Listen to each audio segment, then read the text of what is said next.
کبھی سوچا ہے کہ کیا کسی ملک کی زمین، اس کے دریا اور پہاڑ اس کے سب سے طاقتور ہتھیار ہو سکتے ہیں؟ آج ہم بات کریں گے جغرافیہ کی طاقت کی، اور خاص طور پہ دیکھیں گے کہ کیسے ترکیہ کا نقشہ ہی اس کی عالمی طاقت کی سب سے بڑی چابی ہے۔ تو سوال وہی ہے، کیا واقعی کچھ ممالک ایسے ہیں جن کی قسمت، جن کی تقدیر ان کے جغرافیہ نے لکھی ہو؟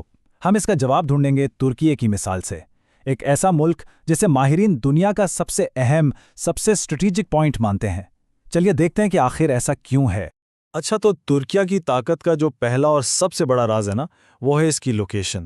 یہ صرف ایک ملک نہیں ہے، یہ تو دو براعظموں کا سنگم ہے، ایک ایسی جگہ جو اسے تاریخ میں بھی اور آج کی دنیا میں بھی ایک بہت ہی خاص مقام دیتی ہے۔ ذرا سوچیں، ترکیہ دنیا کا وہ واحد ملک ہے جس کا ایک پاؤں یورپ میں ہے تو دوسرا ایشیا میں۔ یہ صرف ایک جغرافیائی بات نہیں ہے، یہ تو مشرق اور مغرب کے بیچ ایک زندہ دھڑکتا ہوا پل ہے، ایک ایسا برج جہاں تہذیبیں ملتی ہیں، تجارت ہوتی ہے اور نئے نئے آئیڈیاز ایک دوسرے سے ٹکراتے ہیں۔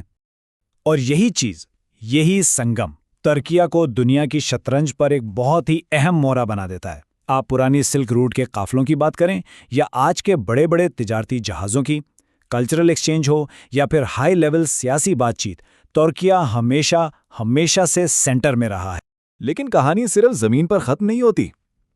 ترکیے کی اصل طاقت کا ایک بہت بڑا حصہ تو سمندر کی لہروں میں چھپا ہے، اور یہی چیز اسے سمندری دنیا میں ایک زبردست اہمیت دیتی ہے۔ یہ نمبر 2، یہ ترکیہ کی سمندری طاقت کا مرکز ہے۔ یہ صرف ایک ہنسا نہیں، بلکہ یہ دنیا کی دو سب سے اہم، سب سے اسٹریٹجک آبی گزرگاہوں کی نشانی ہے، اور ان کی چابیاں کس کے ہاتھ میں ہیں؟ ترکیہ کے۔ یہ ہے بوسفورس اور داردنیلز، اور یہ صرف پانی کے تنگ راستے نہیں ہیں، یہ تو سمجھیں کہ عالمی تجارت اور فوجی موومنٹ کی شہ رگ ہیں، اور یہی وہ چیز ہے جو ترکیہ کو سمندری دنیا میں ایک ایسی پاور دیتی ہے جسے کوئی بھی نظر انداز نہیں کر سکتا۔ اچھا، تو اس کا اصل مطلب کیا ہے؟ مطلب یہ کہ ان دو راستوں کے بغیر بلیک سی کے جتنے بھی ممالک ہیں نا، بشمول روس جیسی بڑی طاقت، وہ سب دنیا کے کھلے سمندروں سے کٹ جائیں گے، بالکل لاک ہو جائیں گے۔ تو یہ ترکیہ کے ہاتھ میں ایک ایسا زبردست ٹرمپ کارڈ ہے کہ بڑی سے بڑی طاقت بھی اسے نظر انداز کرنے کا سوچ نہیں سکتی۔ اور بات یہی ختم نہیں ہوتی، ترکیہ کی سمندری طاقت کا ایک اور پہلو بھی ہے، اور وہ اس نمبر میں چھپا ہے، 4۔ جی ہاں، ترکیہ 4 سمندروں سے گھرا ہوا ہے۔ شمال میں ہے بلیک سی، جو روس کے لیے بہت اہم ہے، مغرب میں ایجین سی، جو یونان کے ساتھ ایک سینسٹیو علاقہ ہے، پھر اندرونی طور پر بحیرہ مرمرا، جو پورا اس کے اپنے کنٹرول میں ہے، اور جنوب میں ہے میڈیٹرینین سی، جو عالمی تجارت کا ہب ہے۔ یہ لمبی چوڑی ساحلی پٹی اسے تجارت، فوجی طاقت اور ٹورزم، ہر چیز میں زبردست فائدے دیتی ہے۔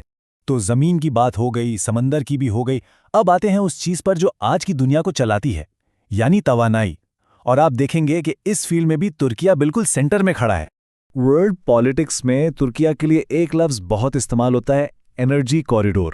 یہ صرف کوئی ٹیکنیکل ٹرم نہیں ہے، اس کا سیدھا سا مطلب یہ ہے کہ مشرق سے جو تیل اور گیس کے ذخائر آتے ہیں وہ مغرب تک، یعنی یورپ تک، ترکیہ کی زمین سے گزرنے والی پائپ لائنوں کے ذریعے ہی پہنچتے ہیں۔ یہ فلو دیکھیں، سینٹرل ایشیا اور مڈل ایسٹ سے انرجی نکلتی ہے، ترکیہ سے گزرتی ہے اور یورپ پہنچتی ہے۔ اس کا مطلب کیا ہوا؟ اس کا مطلب یہ ہے کہ یورپ کی انرجی سیکیورٹی بہت حد تک ترکیہ کے استحکام اور اس کے تعاون پر ڈیپینڈ کرتی ہے، اور یہی چیز اسے انرجی کی عالمی سیاست میں ایک بہت بڑا، ایک فیصلہ کن کھلاڑی بنا دیتی ہے۔ اچھا، کسی بھی ملک کو طاقتور بننے کے لیے صرف تجارت اور سیاست ہی کافی نہیں ہوتی، اس کا دفاع بھی مضبوط ہونا چاہیے۔ تو سوال یہ ہے کہ کیا ترکیہ کا جغرافیہ اسے ایک قدرتی قلعہ، ایک نیچرل فورٹریس بھی بناتا ہے؟ بالکل، قدرت نے ترکیہ کو خود دفاعی دیواریں دی ہیں۔ اس کے مشرق اور شمال میں اونچے پہاڑ ہیں جو کسی بھی زمینی حملے کو بہت مشکل بنا دیتے ہیں۔ پھر اس کی لمبی ساحلی پٹی ہے جو سمندر پر نظر رکھنے میں مدد دیتی ہے، اور وہ تنگ سمندری راستے جو ایک مضبوط دروازے کا کام کرتے ہیں۔ یہ سب مل کر اسے ایک قدرتی قلعہ بنا دیتے ہیں، اور یہی نیچرل ڈیفنس اسے نیٹو الائنس کا ایک بہت ہی قیمتی ممبر بناتا ہے۔ اس کی لوکیشن کی وجہ سے نیٹو کو مڈل ایسٹ اور بلیک سی جیسے اہم علاقوں تک رسائی ملتی ہے، اور اسے کہتے ہیں اسٹریٹجک ڈیپتھ، یعنی کسی بھی بحران کی صورت میں ایکشن لینے کے لیے زیادہ ٹائم اور زیادہ جگہ مل جاتی ہے۔